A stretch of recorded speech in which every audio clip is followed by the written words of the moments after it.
All right, good afternoon, everybody. How you all doing? Welcome to the Eagle Nation podcast. Shannon Smallwood here at Mount Bethel Christian Academy.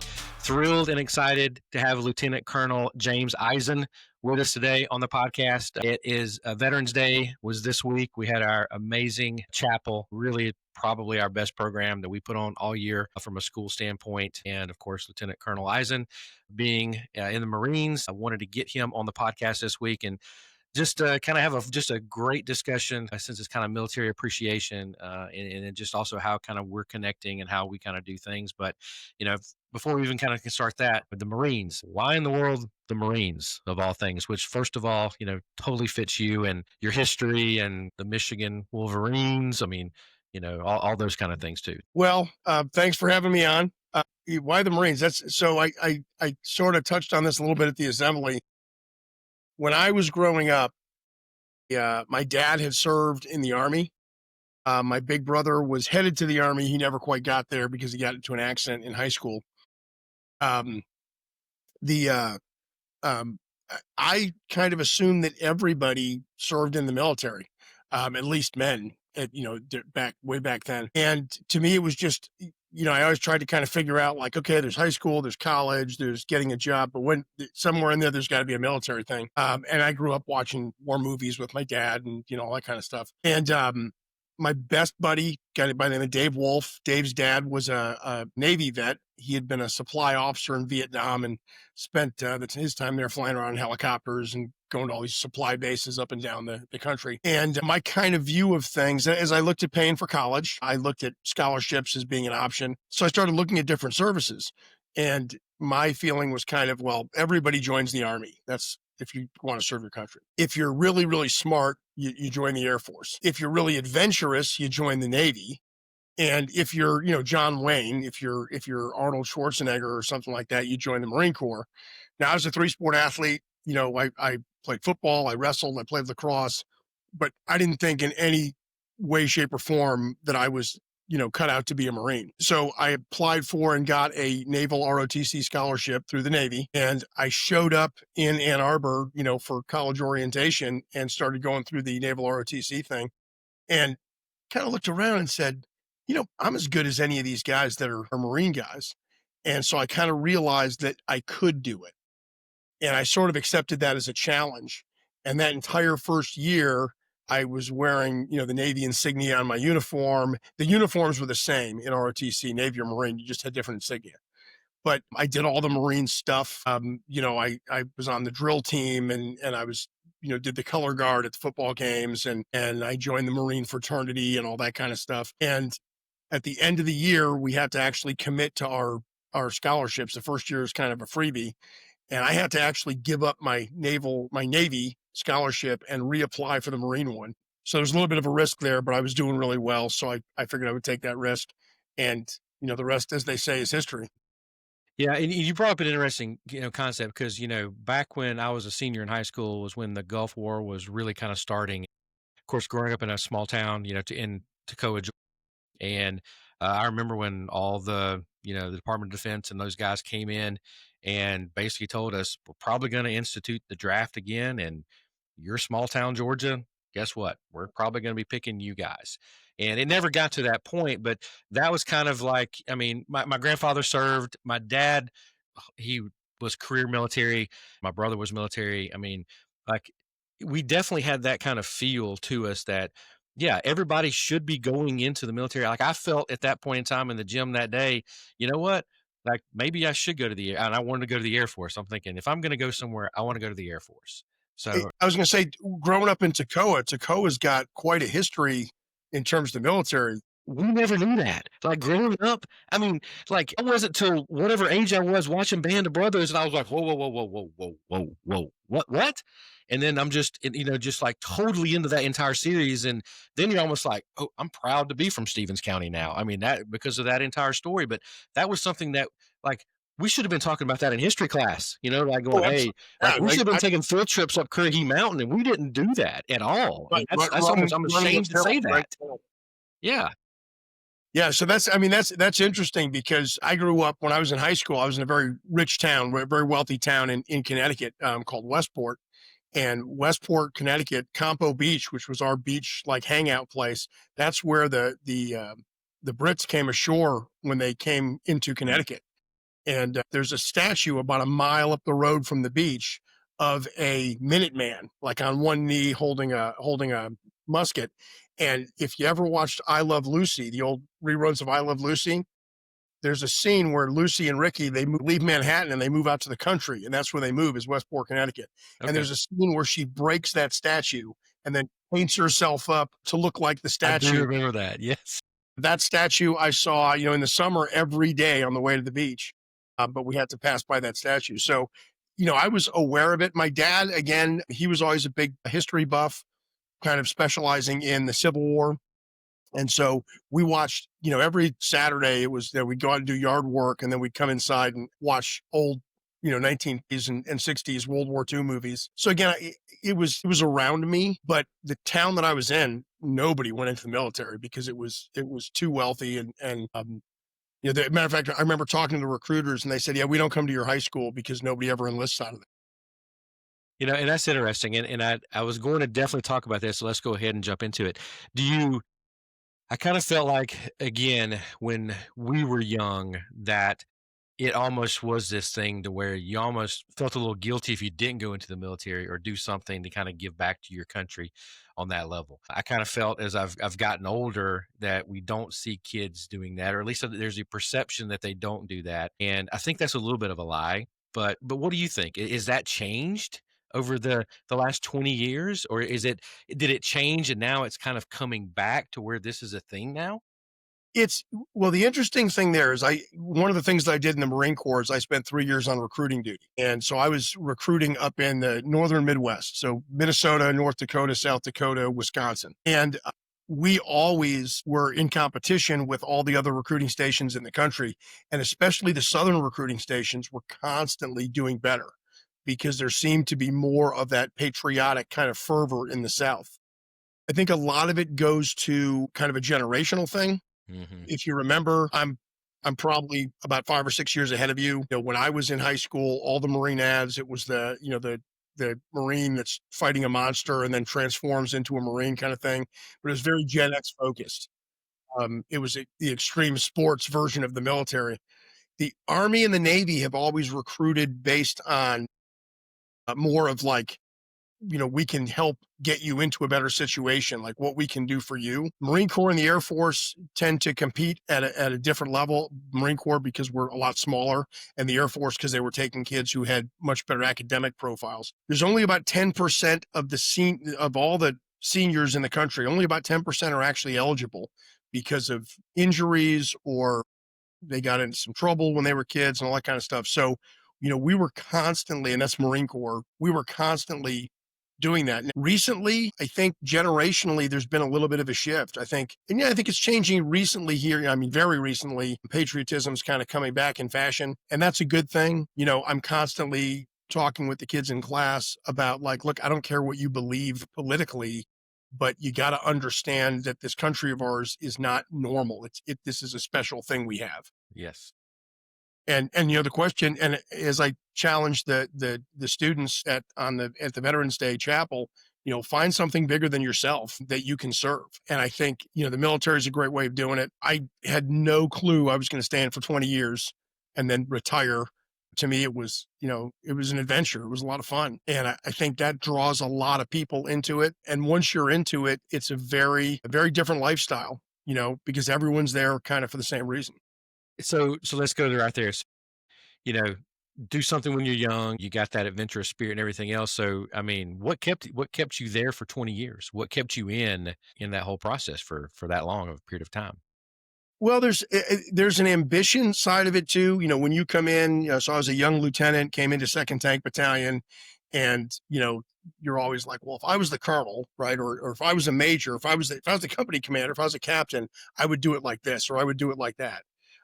So you always kind of are aspiring to go to that next level of leadership, of command, to do other things.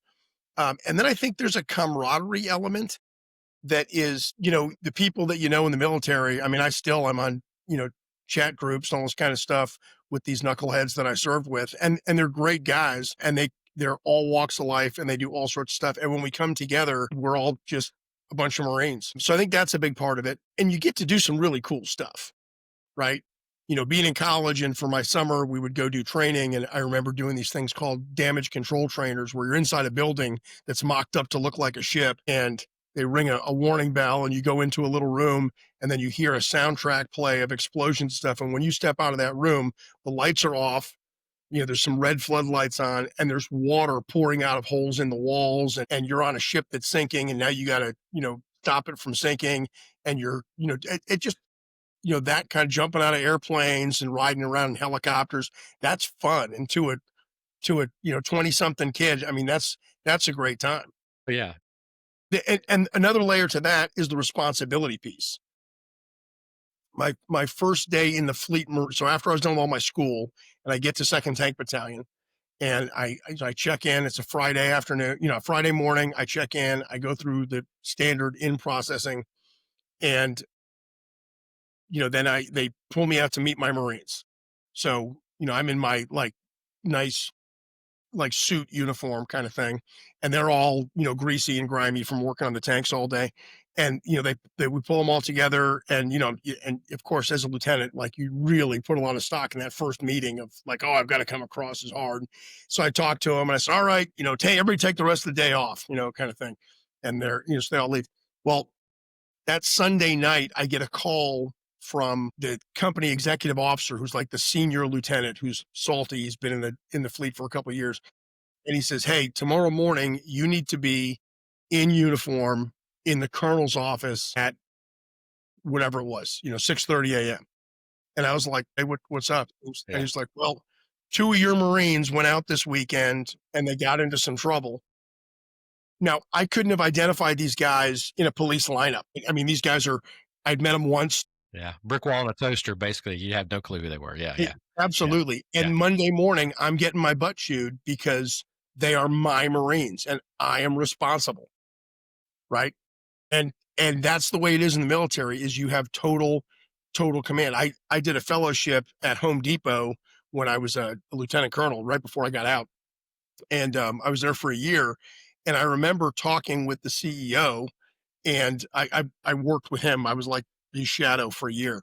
And I remember talking with the CEO, and, he kind of realized, well, I'm responsible to the board, but if something goes sideways, I mean, I can get fired, but it's the board that's going to take a lot of heat, you know? And in the military, no. If anything goes wrong in your unit, it's your fault. Like literally, it's your fault. So everything, they say everything your unit does or fails to do is your responsibility. And that's an incredible position to be in as a 22-year-old kid. Yeah, totally. And I think that goes into, and I just kind of really thought about this. Like, we were talking about professional athletes and things like that before we actually started the conversation here today. And you get into like rock stars, professional athletes, and into this military. And you guys that's kind of the same fraternity. You get into these experiences, and whether it's foxhole moments or just or top of the mountain moments, I mean, whichever one you want to call. But yeah, you get into situations to where you've bonded in such a way that it's a lifelong thing. And whether it's the adrenaline part of it or even the just trusting that person next to you. So I think there's a lot to say about, I think, where the patriotism is growing and people realizing that too. I mean, so totally. In fact, like, kinda even going that, let me get your thoughts on this. So, like, trust, and kind of even bringing it into, like, the sports analogy a little bit. We always say that the girls, when we're coaching girls up, we have to get them to bond to battle, and, of course, the guys, we wanna throw them right in the pressure cooker and let them start to swing and do everything so they can see, "Can I trust this other guy? If things get hairy, can I trust the guy next to me?" So, from a military standpoint, was that kind of how the training was as well? When you got there battling with these guys, knowing that, okay, I've got to be able to trust this person if things go south, from that battling to bond standpoint. Absolutely. It's easy to be a good team player when you're winning. Yeah. But when you get some adversity thrown at you, you start to see kind of people's metal, like what they're really made out of. And I think that's a big part of military training is we would joke that, it's the shared misery, but that really builds the teams. It's football two-a-days, it's getting over the hurdle of tryouts, right? And then voting for team captains after you've been through tryouts. Like, well, how did this person lead even when they weren't in a leadership position? And I think a lot of that is respect. In my classes, I start the year off and it's, Mr. Smallwood, Mr. Eisen. I don't use first names, and a lot of my peers find that to be hysterical because we'll be 2 or 3 weeks into school and they'll be talking about a kid. We'll be at lunch and they'll be saying, "Hey, how's Susie doing in your class?" And I'm like, Who's Susie?" But what I found is that if you start off and if you give respect, you get respect. And when you're in one of those high stress situations, whether it's good or bad, and the personalities really come out, you learn who you can rely on, which is why I think it's critical and why I love that here at Mount Bethel, so many of our kids are in sports and doing extracurricular activities because it takes you out of the standard classroom dynamic of, oh, Bobby always gets an A, Susie's the know-it-all, but right? But it puts you into a different situation where maybe you're not the best kid, right? Maybe you're battling for a spot. And by the way, it's one of your buddies that you're trying to beat out for that starting spot or something. So you've got to learn how to win and lose with grace. So yeah, I think that's a huge part of it. And I think that's an advantage that we have in the school, right? Because Yeah, we're such a small community. totally And agree. Yeah, and that's the interesting thing too is we don't see, having taught public school for a while and then coming here, I I don't see the clickiness here because we're small enough where everybody kind of becomes part of that thing, that entity that is their grade level. And whether a kid is a theater kid or an athlete or they do great in school, they're an NGHS or whatever, and some of the kids are in all those, right? yeah, But exactly. Yeah, what ends up happening is everybody kind of becomes part of the whole, right? It's that old John Donne, and said not for whom the bells toll, right? Like any man's death diminishes me because I'm part of the whole. Everybody becomes part of an organ in this giant body that's us. And I think that's really good. That's what happens in the military, though. It is all about small unit leadership. As a tank guy, I wasn't just the lieutenant or the captain or the colonel. I was also a crewman on a tank, yeah. and I had to do my part. So I think that those kind of experiences are invaluable. And I think that, you know, I would love to see our school, more graduates from our school going into those programs because I think they would excel. Yeah. And that's kind of a question I was gonna lead into, like, what are some things not only well, let me ask this first question before I get into that specific thing. Do you think it would be a good idea, maybe from a global, like a country like a United States standpoint, that we required some sort of like ROTC or some sort of military service? Do you think that's a good thing or a bad thing? Well, that's a great question. Back during the Clinton years, President Clinton had proposed I can't remember what they called it. It was like national service or something like that. Yeah.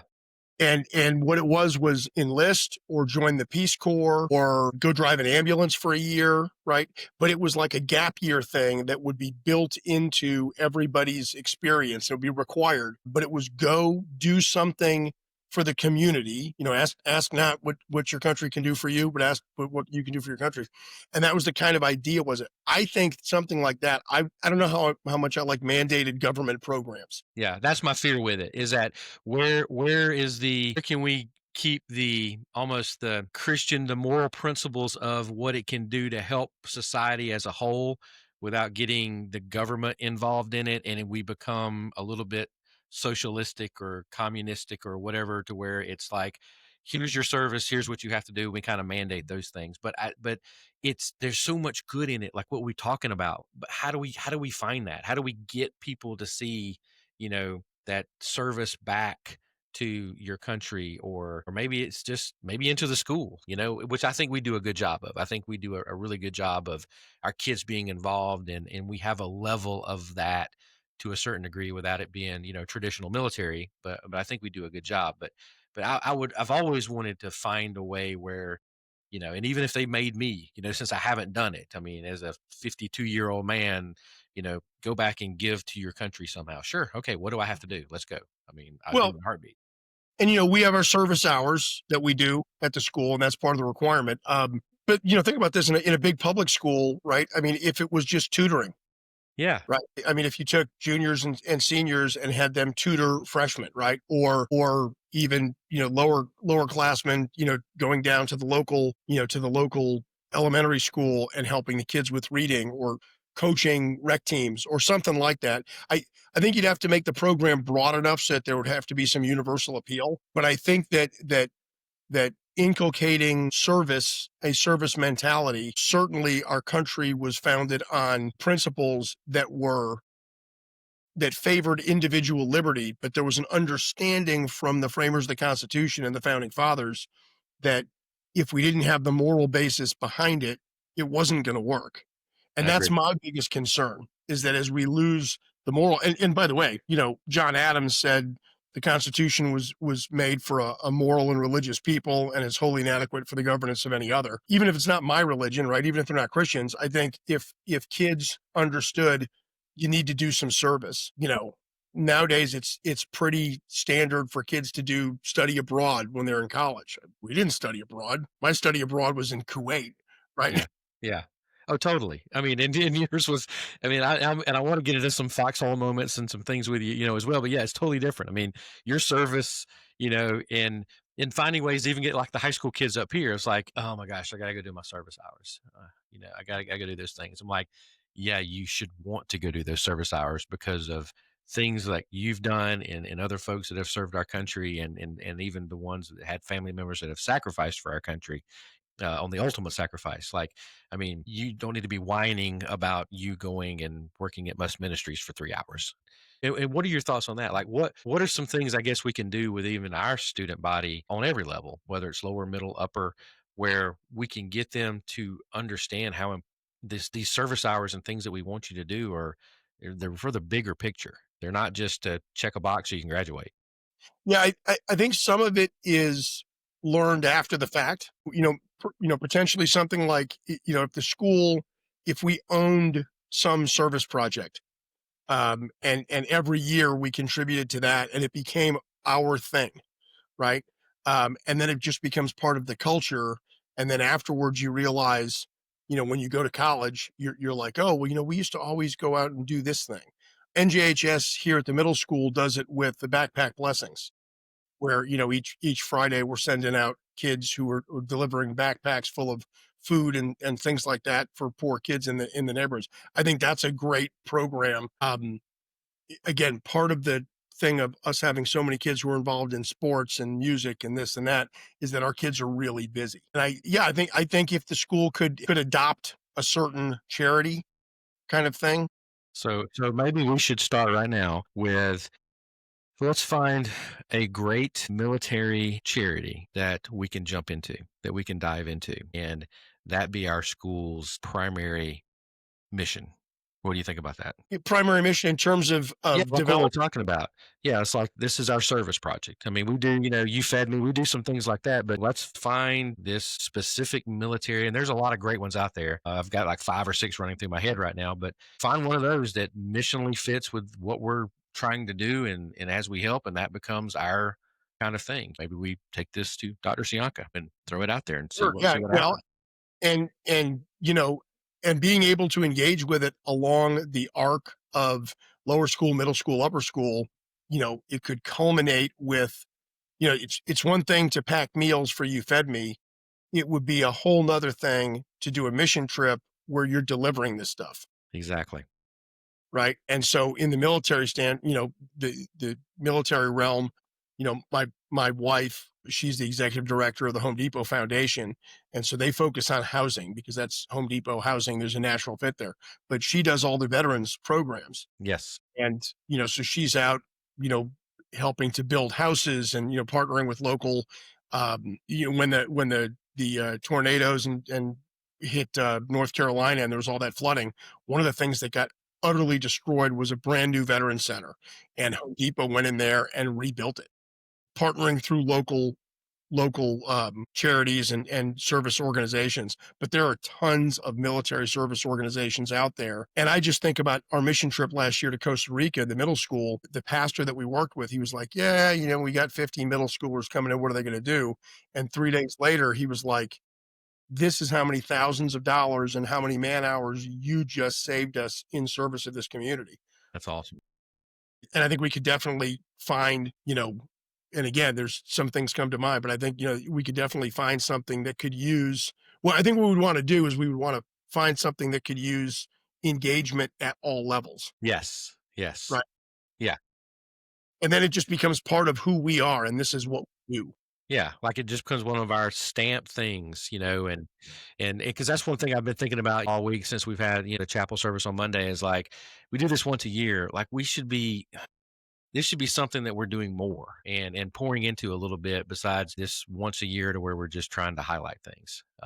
But anyway, we can brainstorm about that later. I know I wanted to kind of touch on a few other things because I think it ties in perfectly, and we've already alluded to just the abundance of history and knowledge that you have and your love for history. And I think that ties directly into your military service and experience. And you even alluded to it all the way back at the start, talking about your dad's love for history. So just let's talk a little bit about that. I mean, all the kids, even through the high school, and they graduate, and they just talk about how much they learn from you and history. So just, I mean, just talk about that foster of love and maybe even how that helped you in the military. And I know definitely within your time of the military, how that helped kind of make you a amazing teacher now here with us. Well, yeah. So, it's interesting because people don't think of the Marine Corps as being particularly cerebral, but I would, So I disagree. You guys get yourselves into a lot of situations. You get thrown into a lot of situations that, for you to be talking to me right now, you got to be pretty cerebral to be able to survive some of those things. So well, yes, yes, there's yeah, the craft of it, but at yes, the same time, the Marine Corps is especially on the officer side of the house is really all about, we understand that we are in the profession of arms, and Marine Corps officers may not have more advanced degrees and stuff like that than other services, but I will tell you that in terms of being students of the craft of military the military art, we are ridiculously highly educated, and that spirals into civics as well because the Marine Corps has some legal differences from the other services. But yeah, I mean, we would do battle studies and we would go walk the ground. I have hiked Stonewall Jackson's flanking march at Chancellorsville. I wrote a battle study on the peninsula in Virginia, with all the various stops on the way to Richmond, from Fortress Monroe to Richmond. I literally wrote the battle study as a project when I was in a military school. I've done Kennesaw Mountain, Gettysburg, Antietam, all these, and we that's really study awesome. that stuff. And to me, what I love about history, and I'm sure serious historians would give me a hard time, but I love historical fiction.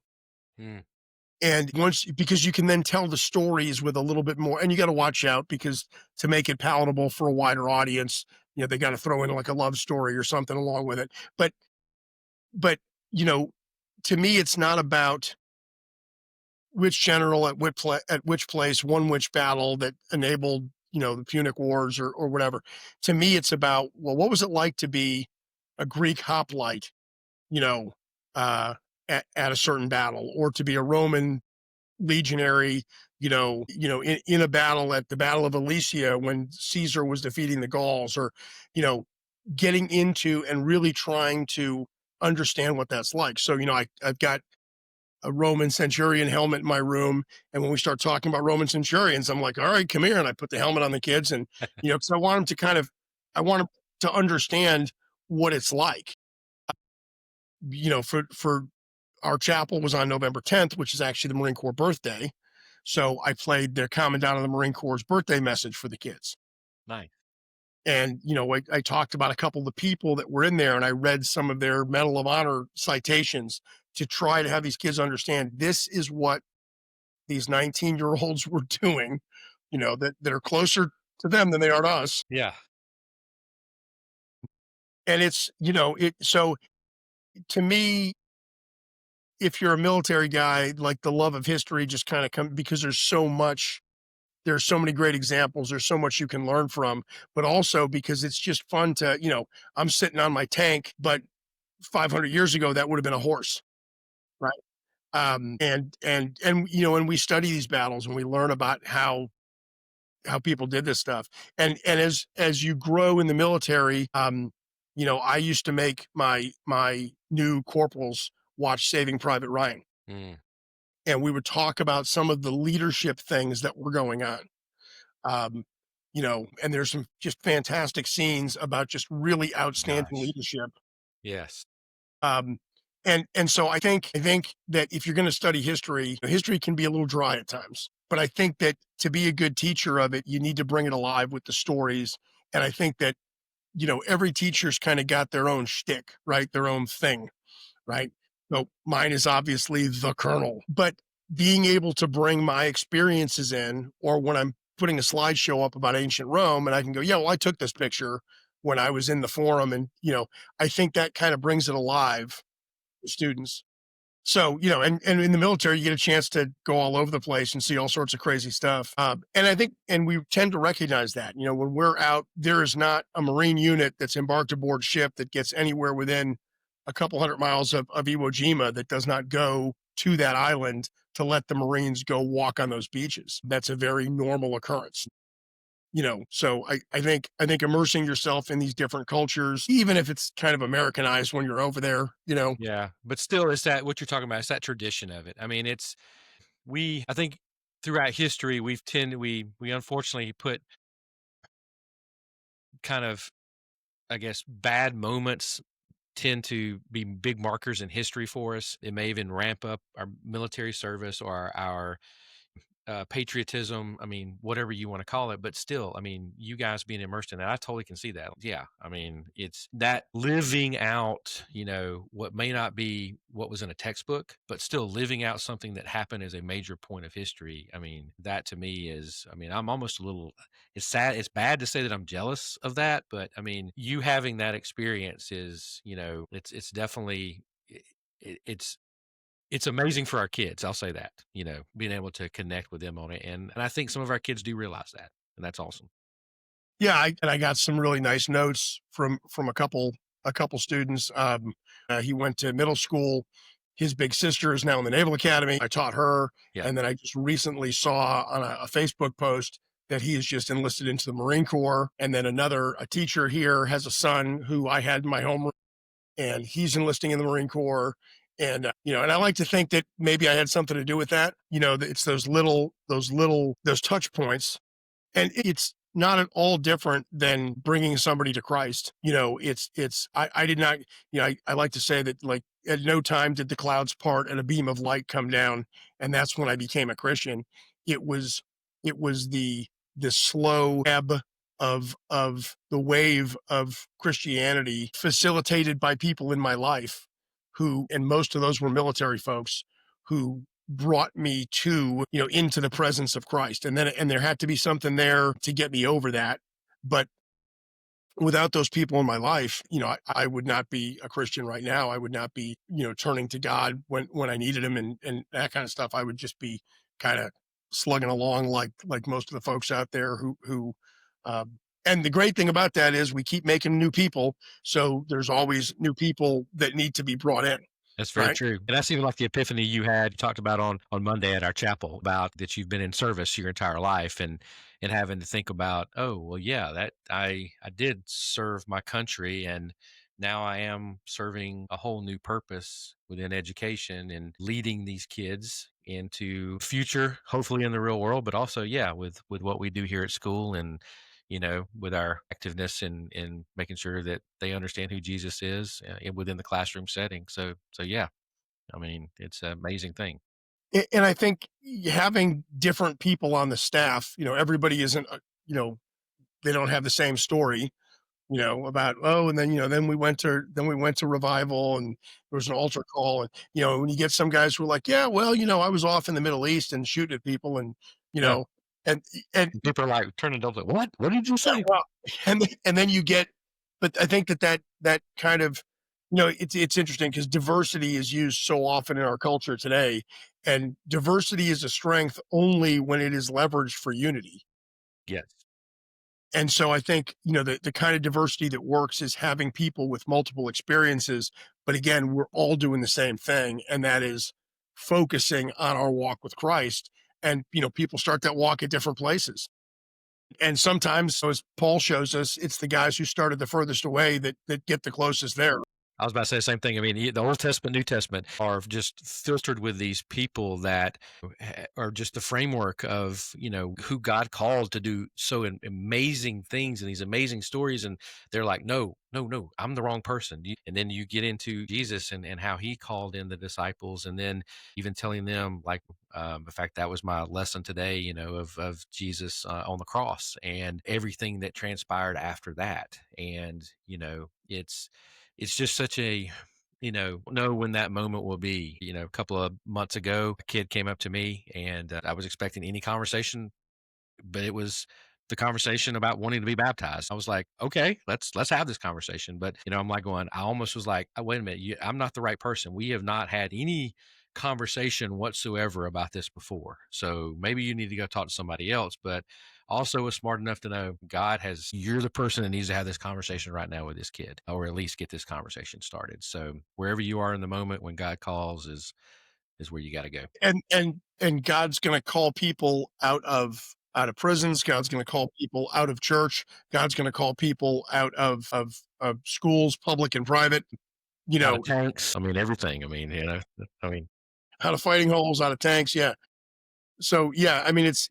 But again, I think that's one of the strengths of our community is that we know why we're here, and we've got a strong mission statement, and we've got parents who are committed. Even some of those parents aren't Christian. Even some of those parents who may not agree with everything that we're saying, they understand the framework and they understand the benefits of that.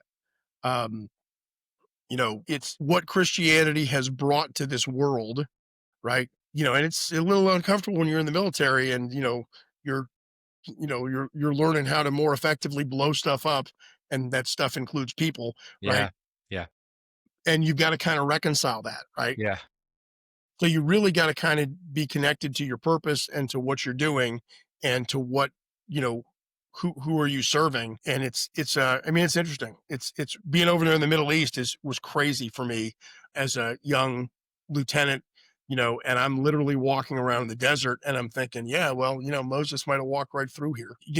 I mean, that was really cool. And I was not a Christian at that point, but understanding that I was in a place here on our earth, right, with people who were dressed very often very much like they would have been back then, and you get this kind of respect for the culture, but not necessarily any one given culture, but the culture of human beings, right? So yeah, it's interesting, right? And again, the military's gonna take you there, right? yeah. So Very true. Well, as we kind of wrap up, I want to allude back to a couple of things just for fun. You're talking about military fiction. So, what's your favorite military fiction movies? I think you may have mentioned one, but what's your like top two or three or five or something like that? well, I'm a tank guy, so Fury is definitely up there. Pretty solid. Yep.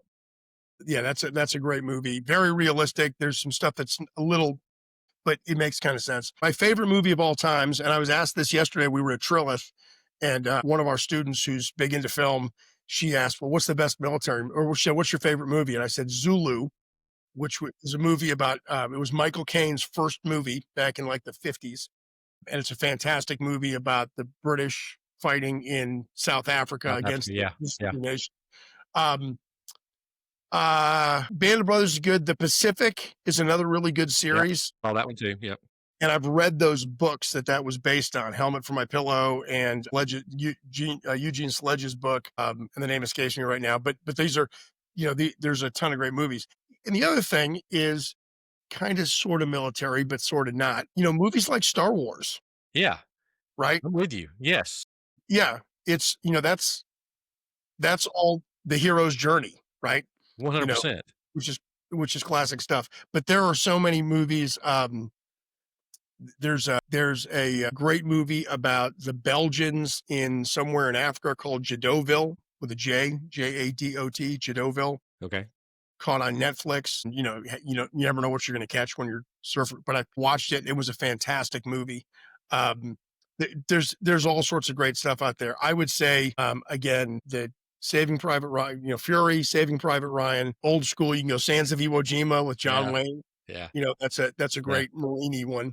Yeah. I did like how when they rebooted the X-Men, like the X-Men First Class and those, how they brought the Cuban Missile Crisis and they brought certain other elements of kind of the wars and things that were happening within the world, kind of within. I thought that was a little interesting how they tried to tie in during those time frames of what was going on in the world into the movies. So, I mean, not really straight about the wars or stuff, but how they took a movie concept and added that into the world. I thought that was kind of cool how they did some of those things. I don't know if you've seen those movies or not. Yeah, some of them, I do. I'm a Marvel fan, but that to me, that's a little Well, bit I know I'm more. stretching it. I'm definitely stretching it. I'm not lying. I'm definitely stretching it. So mine would be definitely Band of Brothers. Like, I mean, it doesn't matter how many times I've seen that. I mean, that comes on. I mean, it just I'll sit and watch and just watch and watch and watch and just thinking in just the character development, the stories, and just thinking about what those guys, first of all, that core group that survived. First of all, how in the world do those same 7 or 8, 9 guys survive that? How in the world does that happen? And that's the most amazing part of that story to me.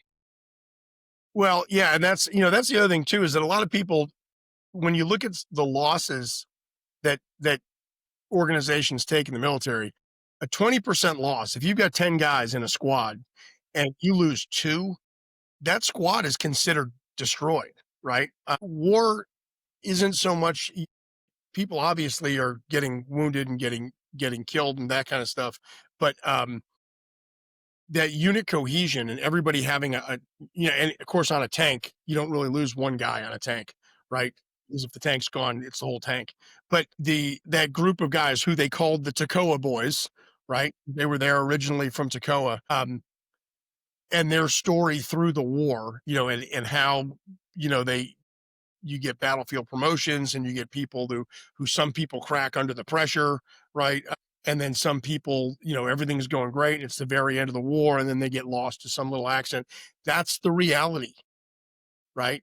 If and the incredible thing about Band of Brothers is guys like Dick Winters, they start and they finish, and that's a really incredible thing because my favorite scene in Band of Brothers is there's a scene. I can't remember which town it is, but they they they end up moving into a church for the night, Yes.